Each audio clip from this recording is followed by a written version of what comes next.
god, there's a fucking wasp. Shh, maybe it won't hear us. Okay, it's gone. I'm sorry, I'm like a clown right now. Miss Rona has stolen my brain cells. So, do you remember that video where I said it would be impossible to read 5 books in 1 week and that I'm a whole clown? Well, a week after that video, I finished these 5 books, but I was too lazy to film this video. So now it's been, I think like 3 weeks, 2 weeks, it's Miss Rona time, you know, time, it just doesn't matter now. But I read 5 books. Yes, I know I'm holding 4 books because I don't have the last one, but I did read it, so 5 books in total were read. So, well, first let's reacquaint ourselves. How's Miss Rona treating you? Terrible? Yeah, that's what I thought. Okay, enough of that. So I read 5 books. I read Bird Box, that's the one I don't have. I'm Afraid of Men, it's this one that looks like a piece of paper, but it's actually a whole book that I paid for. This one, 1,000 Splendid Suns by the author of The Kite Runner. Pretty Girls by Karin Slaughter, which is a thriller. And We Cast a Shadow, which was one of the books that I was given for Christmas without asking, that I finally got to. So let's start with Bird Box, even though I don't have it. I'm actually really fucking glad that I gave The Handmaid's Tale 5 stars last time. Otherwise, Bird Box would have been my first 5-star book, which is kind of embarrassing. But dude, that book was so fucking good. I read it on my flight back from Boston. I read the whole thing in one sitting. I did not check my phone once. It is such a good thriller. Once you get into it, and you get into it fast, like the plot starts almost immediately. It's just like non-stop in the best way. I haven't read a thriller that thrilling in a really long time. It's not super complex, it's not super deep, but it does actually relate really well to what's happening right now. What the monster in Bird Box, it comes, and you know, some people take it seriously, some don't. Some start staying in their houses and boarding up their windows and, you know, really worrying about what's coming, and other people just go on with their lives, and everyone dies in the end. So, you know, super relatable to right now. So I saw the movie with my ex-boyfriend in Spot, a pizza place, and the movie was not good. I did not enjoy the movie. The book, I don't know why, some of the changes they made in the movie, this is the big change they made in the movie. So in the book, all of the characters are good. Even the side characters have very distinct personalities, and you can tell them apart and, for the most part, remember their names instead of being like, oh, that's Machine Gun Kelly and Alita, and oh, look, they're fucking, you know? You actually know who they are because they have interesting personalities. So, and I think this is the biggest change. So in the movie, the love interest is this, what the fuck was it? Tom. It's like the whitest name ever, but it was a black guy. Okay, Tom. And I can't remember the main character's name because I could just remember the actress's name. Okay, we're moving on from that. Anyway, so that was her love interest. So the whole story is kind of shifted because of their relationship. They had a very different relationship than they do in the book. In the book, they never actually become like a couple. She genuinely like respects him as a person, and he appeals to her like for who he is as a person and not because of his like she's clearly like attracted to him, but it's almost like more powerful that they never actually get to that stage in their relationship in the book. He's clearly like a natural leader. He has all these interesting traits that are just ignored in the movie. All of the characters have these very interesting traits that when the first climax happens, it's a lot more interesting because of all their ideologies like clashing like in a very realistic way. I just thought it was like very well done. It was very thrilling. The dialogue was good. The characters were fun. You felt sad when they died, whereas in the movie you're like, oh no, Machine Gun Kelly, you know? So just, it was so much better. That would have been my first 5-star review, but I'm glad I got to put The Handmaid's Tale in first so I could see deep. But yeah, no, that was definitely 5 stars. It's just like a good fast-paced read. It's a good quarantine read, but if you don't want to read a book that's actually kind of relatable during this, then I would avoid it.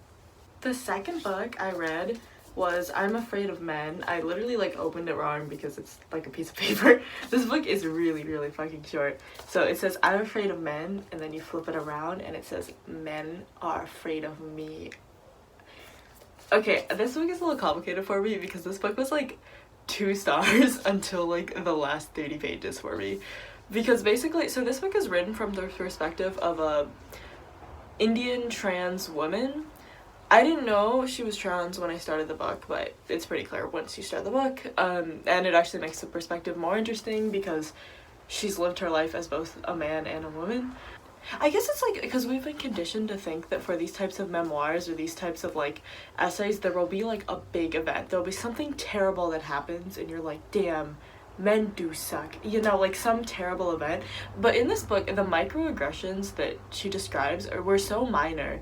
Like a lot of them, I was just like, I don't see what the problem. Like this really isn't a big deal, girl. Like that's it. For like the majority of the book, I was like, oh, okay, you know. But then, like, in the last 30 pages, she brings up this point, which is that the whole point of the book is actually that reaction I had, that, like, oh, that's it, is how we end up excusing all of these behaviors, these, like, misogynistic behaviors, and we don't address them. We're just like, well, it's not that bad, you know, it's not, like, actually that much of a big deal. Like, for example, she gets spit on, she gets groped, all these things that, like, when it happened, I didn't have like that much sympathy for her, but then I was like, oh damn, I be the problem. It's all the times we as women are just like, well, you know, like that's really not that big of a deal, or he probably didn't mean anything by that, and all the little microaggressions that we let happen are actually the real problem. So what she was saying here is basically that misogyny is so prevalent that we are just so willing to excuse all the minor parts of it that make society as a whole misogynistic. So I don't know, I thought the actual like essay part, the thesis, was really good. My only issue was, I feel like this is like probably not gonna make me sound good, but I didn't like her as I was reading it. Like, I didn't like her outlook on life. I didn't like the victimhood she had, but I agree with her point. So it's like a weird mix of like, I respect her point, but I don't know. And she really does. Her thesis is so good. Like, it genuinely made me, like, reconsider the way I perceive the world, which is, like, probably exactly what her intentions were.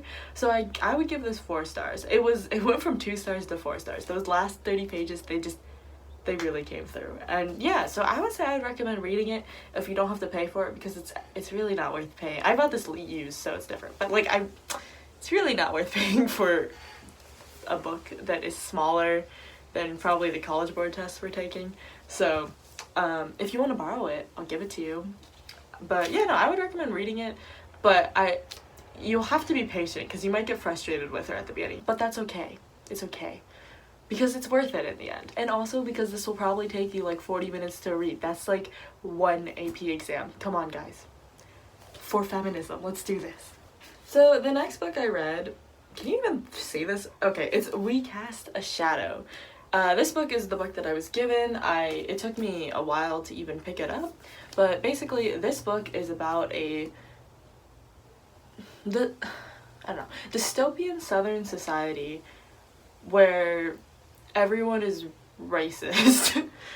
Okay, that sounded weird. Let me try that again. What did they describe this book as? Basically, there are clinical trials in which black people can work their way through up society, and then they can get surgeries for their children to whiten their children and give them white traits, like shrink their noses, make their skin lighter, and the main character's dream is to basically save enough money to get his son this surgery so his son can live his life as a white man.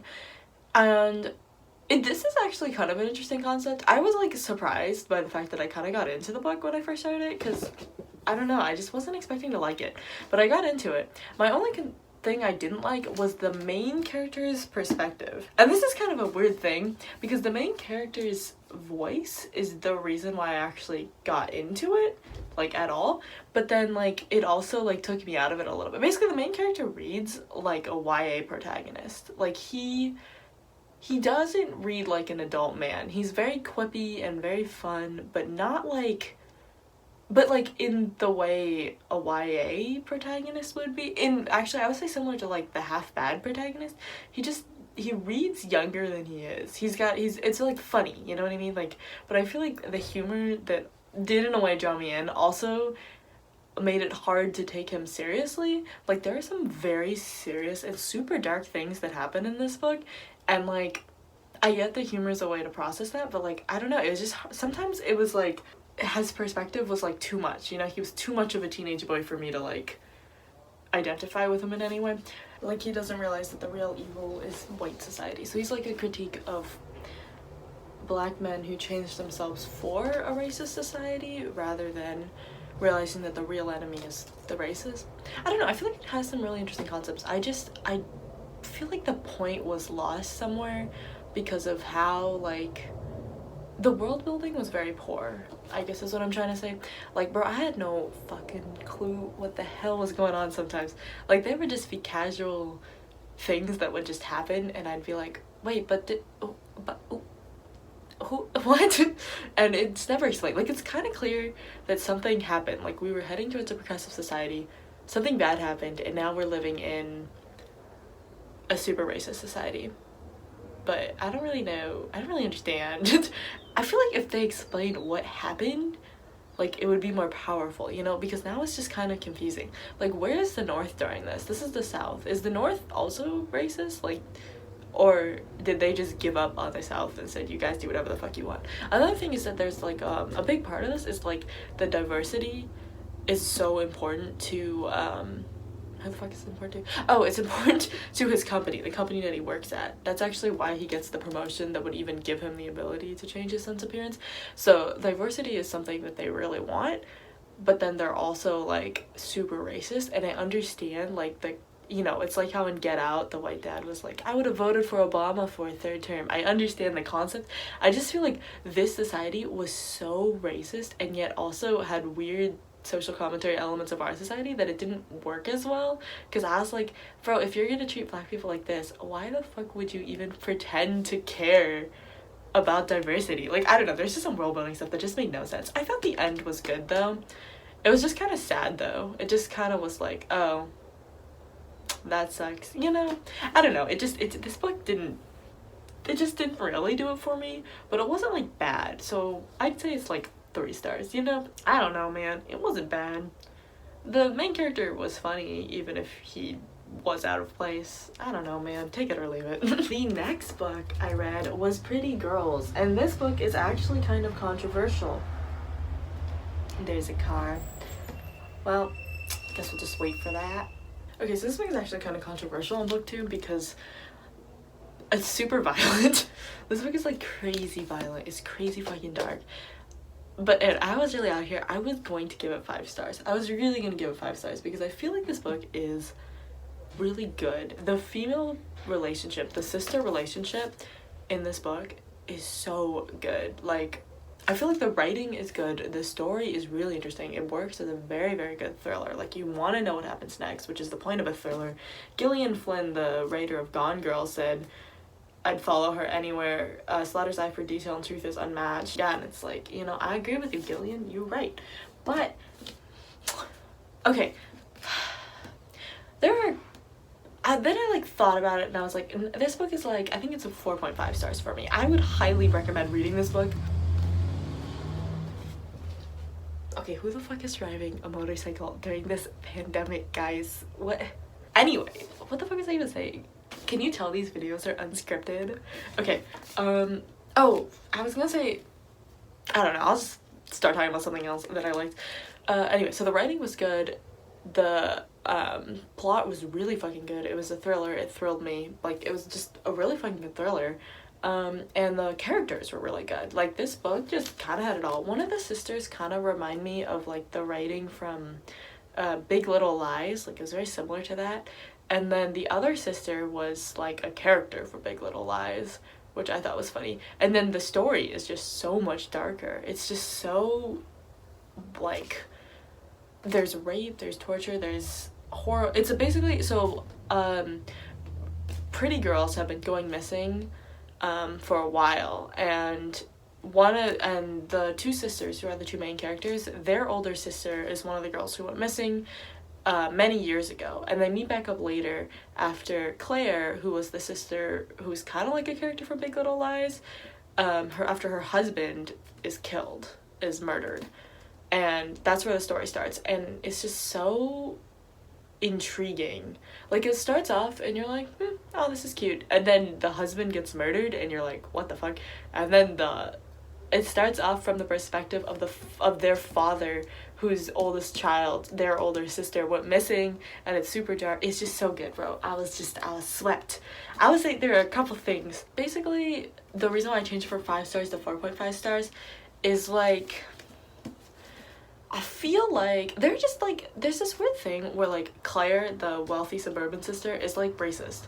Like there's just a lot of like casual racism, and it makes sense character-wise why the character is racist, but I thought they would address it because Claire's sister's daughter is like ethnic. I think she's like half Hispanic. I don't know. I thought it was just a weird thing to put in there and just never address, because usually when you give a character, especially in this day and age, you give a character like that kind of trait, you would like address it. At some point they'd be like, oh wait, racism is bad, but she like never has that moment. So it's just like a weird thing to just casually have one of your main characters have, especially because this book is about pretty white blonde girls going missing, and we later find out being tortured and raped, and it's just like, this is actually like a real thing that happens, but it doesn't happen to pretty white blonde girls, it happens to brown girls all over the world. So I just feel like having this character just be casually racist was not a great choice. Okay, wait, sorry, I should just probably throw in an example of this. So before the husband is killed, they're being robbed, and Claire sees the wrist of the person robbing her, and she literally thinks, and the person is white, and she's like surprised, because she's like, damn, I really thought when this moment happened it would be because of a black person. And I was like, that's kind of not it, bro. I don't know if that's really what you should be thinking at this moment, but that it makes sense, like why she would think that. Like it's totally like realistic. I just think it maybe should have been addressed, you know what I mean?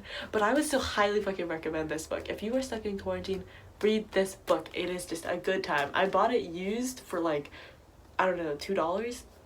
Just, bro, read this book. Just, you will be disturbed, but you will be thrilled, and that's all we can ask for during this time. So 4.5 stars, bro. Okay, so now we are on to the last book I read, which, why is the sun like fucking leaving? Is the sun moving? Bro, I'm so fucking bad at like filming. Okay, anyway, it's 1,000 Splendid Suns by the author of The Kite Runner, and ooh, okay, I don't really know what to say about this book, because it's not as good as The Kite Runner. Like, it is definitely not as good as The Kite Runner, but it is really fucking good. Like, you know what I mean? High fucking bar. Like, imagine your first book is The Kite Runner. This guy, I actually read some stuff about him, Khaled Hosseini, I hope I said that right. He used to be a physician, and The Kite Runner was his debut novel, and it was just so successful that he's a writer now instead of a physician. And I was like, damn, that's crazy, bro. Good for you. But then also high bar, you know? So this is his second book, I think, and it's not as good as The Kite Runner. So basically this book is about two women, one of them a bastard child of a wealthy, I forgot what the fuck he did, wealthy something, and then the other one is a super pretty younger child of a college educated family. So she's like, so one of them is like super rural, she doesn't know anything, she has a super hard, depressing life, and the other one actually has a pretty good life. She's a pretty good time until the Fire Nation attacked, except for the Fire Nation is America. No, it's not. Wait, okay, that was offensive. I'm gonna cut that out. Let me try that again. The other woman is from a college educated family, so she gets to go to school. She's just a lot. Her perspective is written very differently from the first perspective, which I thought was really interesting, because the first perspective is from someone who isn't college educated, and she just has a very different perspective than the other woman who is college educated.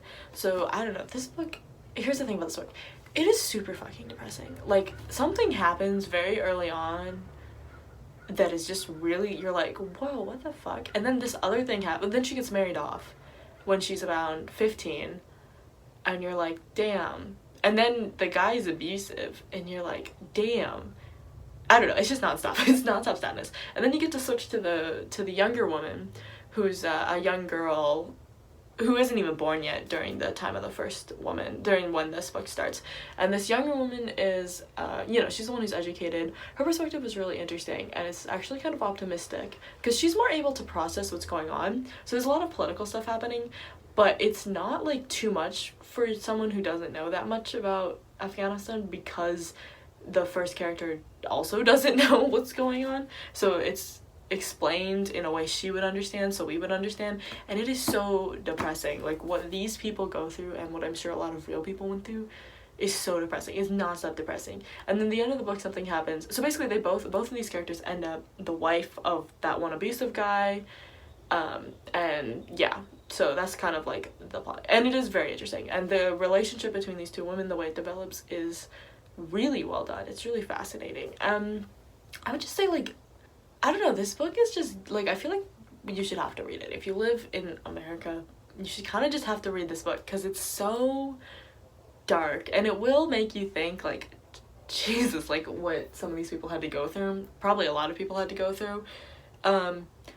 But there is, like, hope in it. Like, it ends hopefully for one of the women, and the other woman, it ends depressing as shit. Oh my god, there's a fucking wasp. Shh, maybe it won't hear us.